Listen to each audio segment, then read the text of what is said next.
고요한 밤하늘 아래 당신은 차가운 어둠으로 가득 찬 공간에 발을 들이고 있습니다. 한 곱이 어둠에 오신 것을 환영합니다.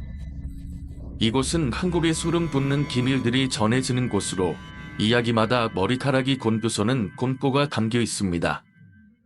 이 밤 저와 함께 밝혀지지 않은 두려움 속으로 깊이 빠져보세요. 진실과 신비가 어우러지는 순간을 지금부터 함께 경험해 보시기 바랍니다.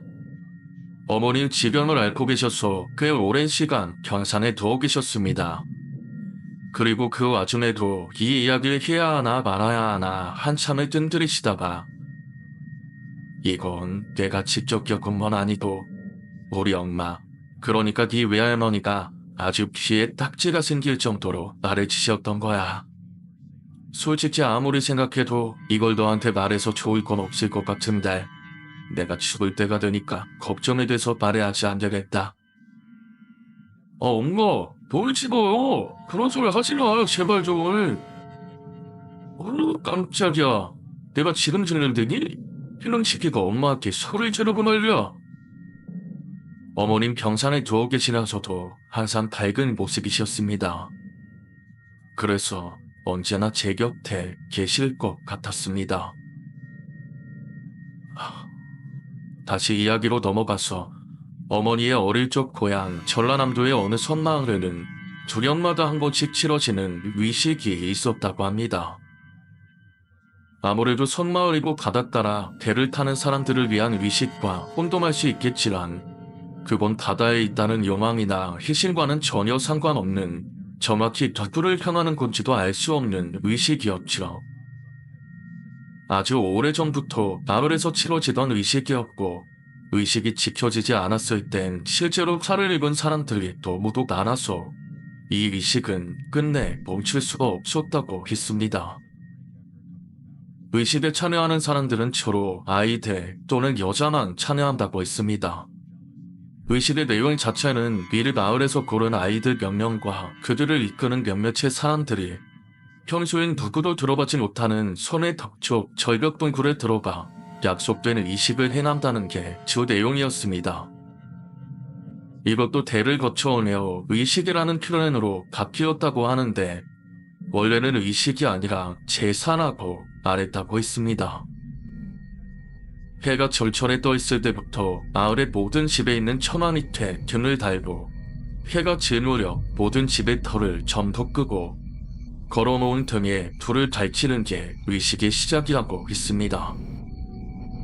해가 완전히 지면 여자와 아이들 그리고 이끄는 사람이 행렬을 이루어 각 집을 돌면서 등에 붙은 불을 그들이 들고 있는 등에 옮겨 붙인다고 하는데 마을 사람들은 그 행위를 두고 불씨를 얻어온다 라고 했다고 합니다. 또 의식이 진행되는 중엔 아이들은 남태기를 둘러쓰고 여자들은 얼굴이 보이지 않도록 거울을 둘러썼다고 했습니다. 그들을 오직 이끄는 사람들의 의식에서 질을 걷고 불씨를 얻어 동굴까지 찾아가야 했죠. 어머니로부터 들은 이야기에 따르면 모든 집을 한 차례 방문한 행녀는 이윽고 동굴에 도착한 뒤 광장 같은 장소에서 의식을 본격적으로 시작한다고 합니다. 이끄는 사람들 중 의식을 주도하는 사람이 등불에 나무로 만든 이념을 그을린 후 그 이념을 광장에 펴놓은 주머니에 떨어뜨린다는데 이 횟수를 방문한 모든 집의 수만큼 반복한 게 진 주문 같은 곳을 외운다고 합니다.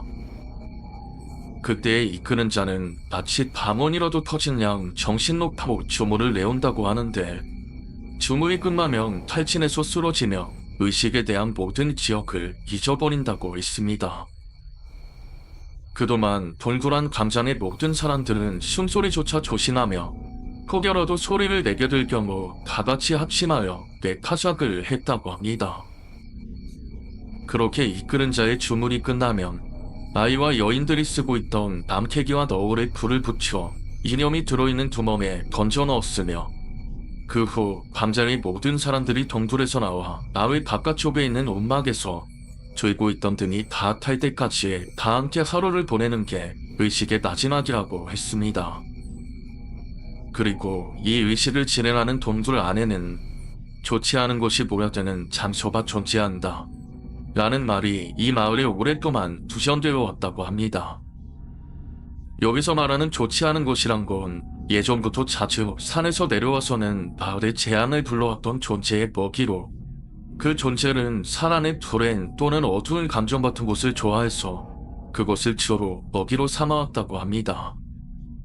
하지만 이 존재가 배가 고프다는 이유로 마을에 올라와 재앙을 불러오면 곤란하니 되려 이쪽에서 그의 먹이를 모아 보면하며 달랠 필요가 있었다고 하는 겁니다. 그것이 바로 이 마을에서 불현마당이었던 의식이라고 합니다.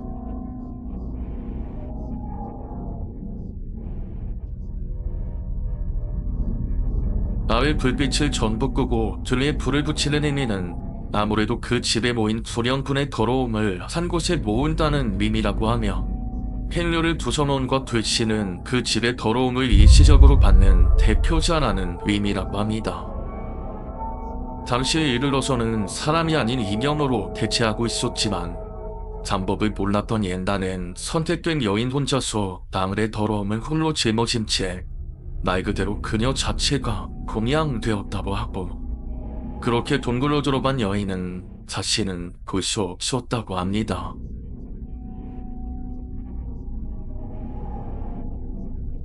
그래서 오래전 이 의식에서는 동시에 희생된 여인을 위해서 진혼제도 함께 행했다고 합니다.